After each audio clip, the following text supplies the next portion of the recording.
Assalamualaikum warahmatullahi wabarakatuh. Saya nama Widnantoro. Kalau orang manggil saya di peternakan itu Toro. Saya aslinya dari Blitar, asli dari Kecamatan Doko, Kabupaten Blitar. Tapi saya sekarang domisili di Dusun Beringin, Desa Beringin, Kecamatan Badas, Kabupaten Kediri. Saya berternak sudah 15 tahun sejak 2006. Nama farm saya UD Berkah. Kalau mungkin di dunia peternakan mungkin sudah banyak yang kenal dengan saya. Di pasar-pasar domba pun mungkin mulai Banyuwangi sampai Jawa Barat mungkin sudah banyak yang kenal dengan saya. Saya awalnya berternak itu saya 2006. Sebenarnya saya dulu itu saya kan kuliahnya dulu jurusan syariah. Jadi lulus kuliah, saya itu bingung pekerjaan. Saya harus bekerja apa ya? Saya harus bekerja apa ya? Biasanya kalau orang lulus kuliah itu mesti mindsetnya di kepalanya ingin menjadi pegawai, dan ingin menjadi pegawai. Saya waktu itu juga begitu. Tapi karena saya melamar pekerjaan, saya daftar jadi hakim pengadilan agama, saya tidak diterima. Saya daftar jadi naib KUA juga tidak diterima. Akhirnya saya punya inspirasi wira swasta.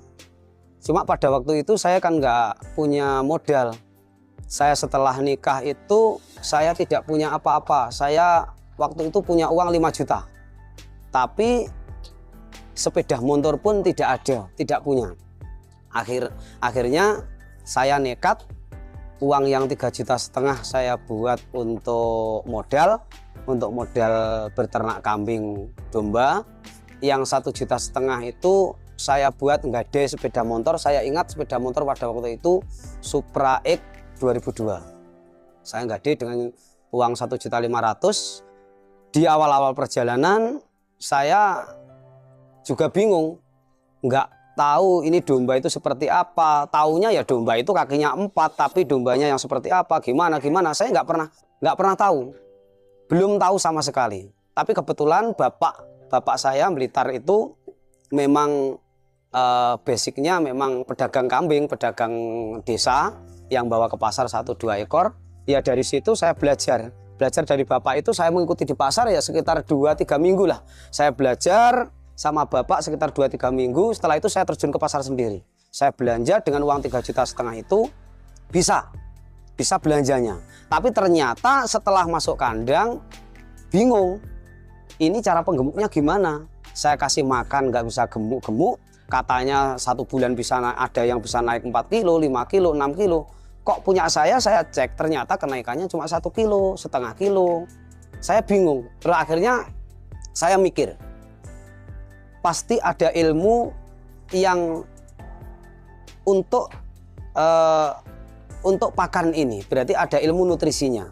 Akhirnya saya tanya, saya pertamanya Google. Setelah Google, terus saya beranikan, saya ke Malang. Saya langsung ke base campnya anak-anak peternakan Unisma Malang.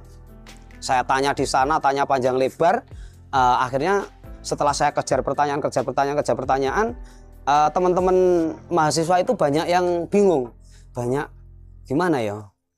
Banyak yang nggak bisa jawab dari pertanyaan yang saya kejar itu. Akhirnya saya dikasih nomor teleponnya. Sampai saat ini saya juga berhubungan baik, dan itu saya anggap guru besar saya sampai hari ini. Itu guru besar saya, dan sampai kapanpun itu adalah guru besar saya. Itu namanya Bapak Farid Waji. Itu dosen peternakan Unisma Malang. Dosen, kalau nggak salah dosen nutrisi makanan ternak. Dari situ saya belajar banyak ilmu nutrisi saya diajari dengan telatennya. Sing belajar itu gratis, tidak dipungut biaya apapun. Dari situ saya belajar. Alhamdulillah saya bisa menemukan pakan yang tepat. Oh seperti ini, oh cara penghitung pakan, oh begini itu sehingga saya bisa. Setelah itu berarti saya belajar ilmu dagangnya pencarian benihnya saya belajar dari bapak saya sendiri. Saya ilmu nutrisi makannya saya belajar dari yang terhormat Bapak Farid Waji. Terus untuk pangsa pasarnya saya memang belajar secara otodidak, belajar sendiri. Saya mencari pasar sendiri, bagaimana caranya, gini, strateginya gini. Akhirnya alhamdulillah sampai hari ini saya bisa mulai dari benih, saya juga bisa belanja ke pasar sendiri, saya ternak sendiri, dan nanti pada waktu gemuk bisa saya jual sendiri. Dulunya 3,5 juta ekor itu seingat saya dapat 12 ekor. 12 ekor itu, satu ekor harganya kurang lebih pada waktu 2006 itu kalau nggak salah sekitar 250 ribuan. 250 ribu, 240, pokoknya sekitar kisaran antara 200 sampai 250 itu. Dapat 12 ekor, sisanya saya buat untuk beli pakan, untuk beli bahan pakan. Itu pun tidak semuanya saya buat untuk beli bahan pakan. Jadi saya beli bahan pakan itu ngecer. Beli bungkil kopra itu 10 kilo, beli jagung 10 kilo, dan bahan-bahan lain itu satu campuran aja. Nah, sisa uang untuk belanja itu, untuk belanja domba yang 12 ekor itu sekitar 2.800.000 sampai 2.700.000 itu, yang 500.000 itu saya buat untuk jual beli domba kambing di pasar. Jadi saya bawa sepeda motor yang gadean 1.500.000 itu, bawa belakang saya bonceng, membawa 2-3 ekor, nanti itu saya jual kembali ke pasar. Nah, dari labanya jualan di pasar itu bisa untuk ngasih makan domba yang 12 ekor ini. Nah, dari situ terus saya kembangkan terus, bisa jadi 24, bisa jadi 30, bisa jadi 40, 100 dan seterusnya. Ya alhamdulillah sampai hari ini itu di kandang yang di Kediri ini ada sekitar 1.600-an ekor, yang di Blitar itu ada sekitar 500-an ekor. Kalau hambatan-hambatannya yang jelas banyak. Satu itu jelas tantangan kesehatan ternak. Sebenarnya di domba kambing itu kesediaan obat untuk hewan yang ada di Indonesia ini itu tidak sebanyak kasus yang kita temui di lapangan. Jadi banyak beberapa penyakit yang itu belum ada obatnya yang khusus untuk hewan. Ya dengan terpaksa ya kita pakai obatnya manusia.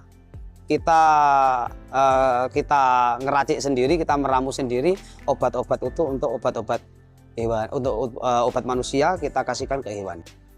Karena ketersediaannya obat itu kadang kita menemui beberapa penyakit yang obatnya belum ada, tapi penyakitnya sudah muncul duluan.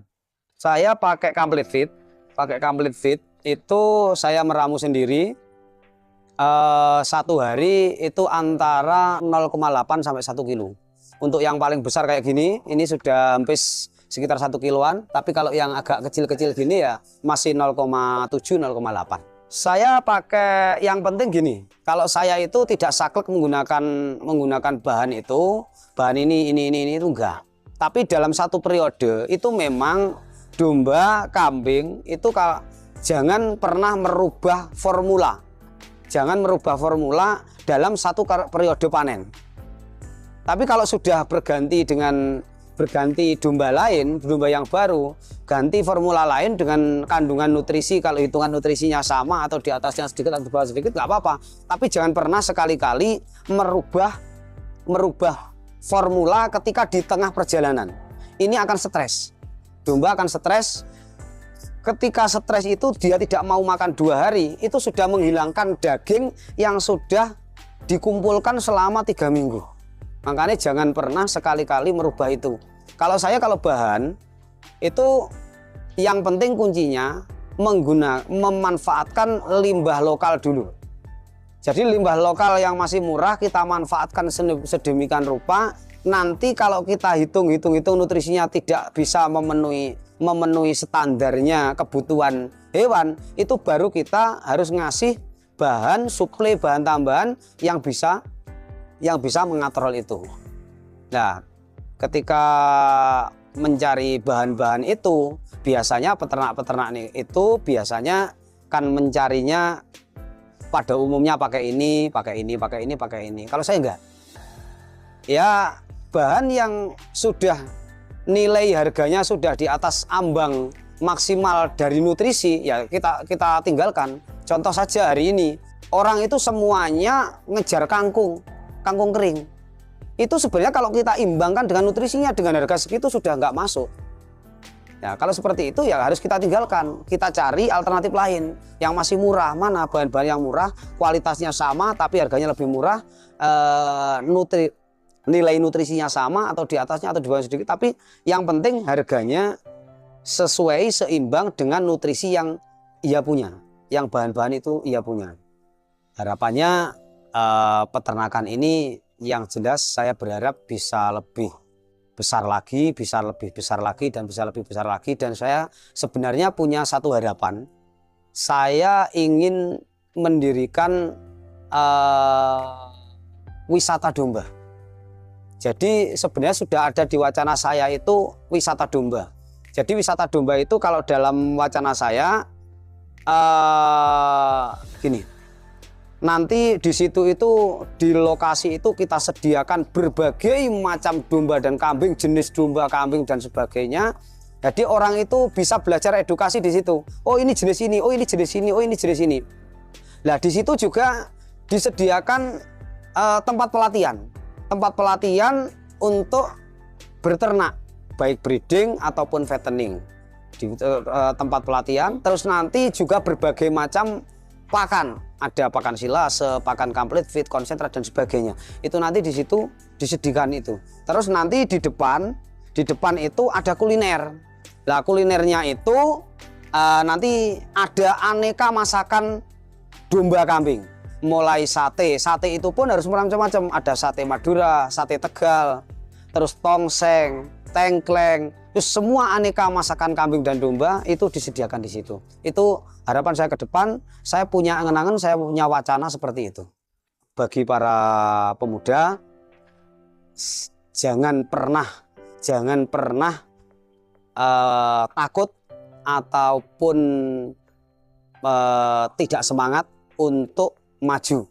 Jadi semua itu memang butuh proses. Seperti kita baru lahir, mulai dari kita cuma bisa tidur, kemudian bisa tengkurap, kemudian bisa merangkak, berjalan, terus bisa lari dan seterusnya. Ya itulah, kita kalau memang mau maju kita harus berani.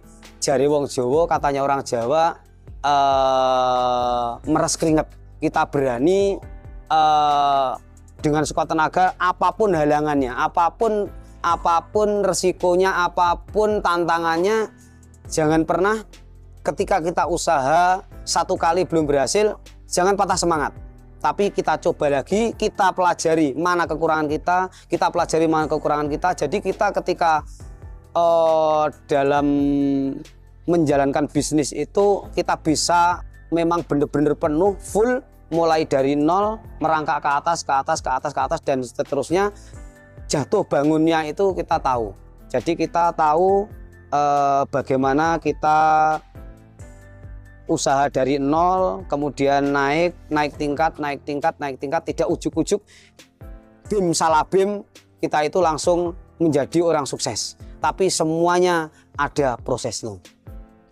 Sekian video dari saya, sekilas tentang peternakan, cerita dari saya. Ada kurang dan lebihnya mohon maaf. Assalamualaikum warahmatullahi wabarakatuh. Semangat.